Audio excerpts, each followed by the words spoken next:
దివి అనేటటువంటి కవితా సంపుటంతో ప్రారంభించి ఆ తర్వాత మౌనమూర్తి రచించి ఇప్పుడు అమ్మకు ఓ జత చెప్పులు కొనాలి అనే ఉద్దేశంతో ముందుకు వస్తున్నాడు లేదాళ్ళ రాజేశ్వరరావు.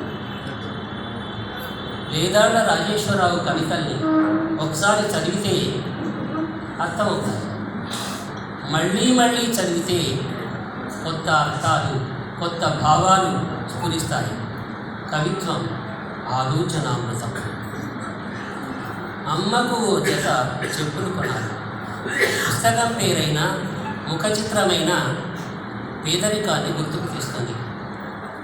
ఆ పేరుతో ఉన్న కవిత తల్లి కొడుకుల అనుబంధాన్ని, తల్లికి ఏమీ చేయలేని నిస్సహాయతను వెల్లడిస్తుంది. యాపపుల్ల కవితలో నాన్న వ్యవసాయానికి అమ్మ ఆభరణాలన్నీ ఖర్చయిపోతాయి, ముక్కుకు చెవులకు చిల్లులు కూడుకుపోకుండా వేప పుల్లను పెట్టుకోవడం పాఠకులను కదిలిస్తుంది. మరో కవితలో ఎన్నో బాధ్యతల నదుల ఘోషల్ని తనలో ఈడ్చుకున్న, ఎన్నో కన్నీటి ప్రవాహాన్ని తన కన్నుల్లో దాచుకున్న నాన్నను ఎప్పటికీ ఇంకిపోని అనురాగ జననిధిగా చిత్రిస్తాడు ఈ కవి. ఆమెకు జ్వరం వచ్చింది అనే ఓ కవిత ఉంది. నేను అప్పుడప్పుడు అనుకుంటూ ఉంటాను, చాలా ఇళ్లలో జరుగుతున్నది ఇది. భర్త ఉదయం లేస్తాడు, భార్య అంతకు ముందే మేల్కొంటుంది, ఇంటి పనంతా చేస్తుంది. తర్వాత ఆ భర్త ఏదో ఒక్క కడుపులో వచ్చి క్లీనింగ్ కోసం ఎదురు చూస్తాడు, భార్య అందిస్తుంది. ఆ తర్వాత మళ్ళీ కాసేపటికి భర్త పేపర్ చదువుతూ ఉంటాడు, ఆమె టిఫిన్ అందిస్తుంది. ఆ తర్వాత మళ్ళీ కొంతసేపటికి అతనికి భోజనం అందిస్తుంది. అంటే సేవ చేయడం అనేటటువంటిది భార్యకు పేటెంట్ అయినట్టుగా, సేవ చేయించుకోవడం అనేటటువంటి భర్తకు పేటెంట్ అయినట్టుగా చాలా కుటుంబాలలో జరుగుతున్నాయి. కానీ మగవాళ్ళు మారాలి అని తెలియజెప్పేటటువంటి కవిత ఆమెకు జ్వరం వచ్చింది.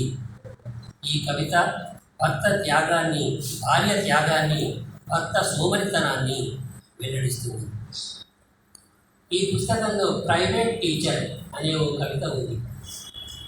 ప్రైవేట్ టీచర్ హడావిడి జీవితాన్ని, అంకిత భావాన్ని, పాఠశాల లోపల అతడు పొందుతున్నటువంటి అవమానాన్ని, ఇవన్నింటినీ కూడా మొత్తం తన జీవితం అంతా అందులో ఉంది. ప్రైవేట్ టీచర్లు కనుక ఆ కవిత చదివితే తమ జీవితాన్ని తామే చదువుకుంటున్నట్టుగా ఉంటుంది. ఇల్లు కిరాయికి తీసుకున్నటువంటి వాళ్ళ దోశలు కూడా ఈ పుస్తకంలో ఉంటాయి. బిచ్చగత్తే దయనీయ దృశ్యాలు కూడా ఇందులో ఉంటాయి. అతి సామాన్యమైనటువంటి వస్తువుల అసామాన్య విలువలు కవిత్వంలో వెల్లడిస్తాడు లేదాళ్ళ. చిన్నబోయి తలంచుకున్నట్టు కనిపించే రేకుల ఇల్లు ఇతనికి తలెత్తుకొని జీవించే సగర్వపు మనుషుల రక్షణ కవచంగా కనిపిస్తుంది. కదిలే దండం ఎన్నోసార్లు చూస్తామని. సన్నని నా నడుం మీద ఎన్నెన్ని తడిపొడి బరువులు అని వాపోతుంది. దువ్వెన మెత్తని కురులపై ఉయలురుకుతూ నిశ్చింతగా జారిపోయే బహు దంత సుందరి దువ్వెన. బావి గిరక నాన్న అనే పిల్ల దూరంపై అమ్మలా గిరక అంటూ బావి గిరకకు జీవితానికి ముడిపెడతాడు. కళ్యామాకు చెట్టుకు తన జీవితానికి ఉన్నటువంటి పోలికలను కూడా చెప్తాడు. కొత్త చీపురు కట్టలు, అందమైన తలకట్టు, నాజూకైన నడుము, పొడవాటి వెంట్రుకల్లాంటి గడ్డిపోతలు చూస్తాడు. అంకుశమ్మ హోటల్ అనే కవిత ఉంది. మనం చాలా ఏళ్ల తర్వాత మన పల్లెటూళ్ళకు వెళితే అక్కడ ఇదివరకు హోటల్ ఉండేదని, అక్కడ ఎంతోమంది గుమికూడి తమ జీవితాలను కలబోసుకునేటటువంటి వాళ్ళని, మనకు తెలుస్తూ ఉంటుంది.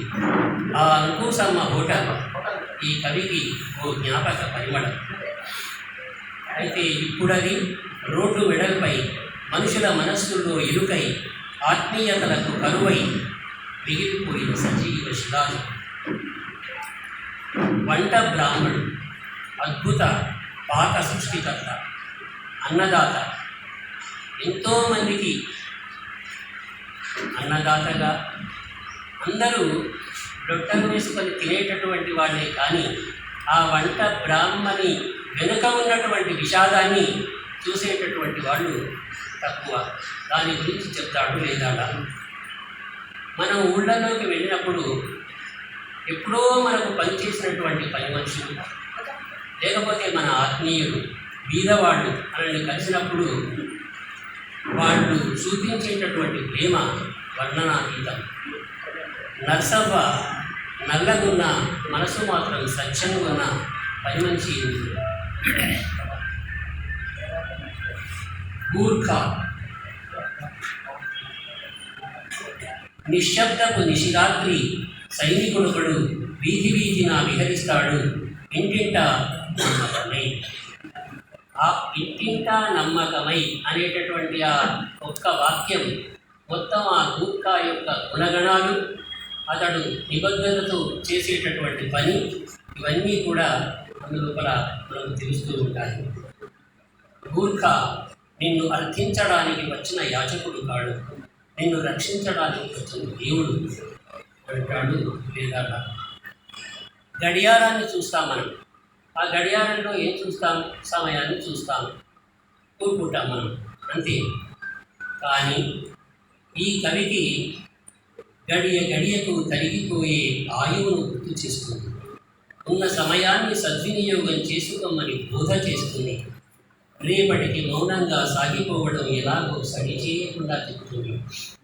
అదొక్కటే కాదు, ఆ ఒక్క వారి క్లాక్ లోపల ఈయన తాత్వికత, ఆధ్యాత్మికత, భావుకత, మార్మికత ఇటువంటివన్నీ చూస్తాడు.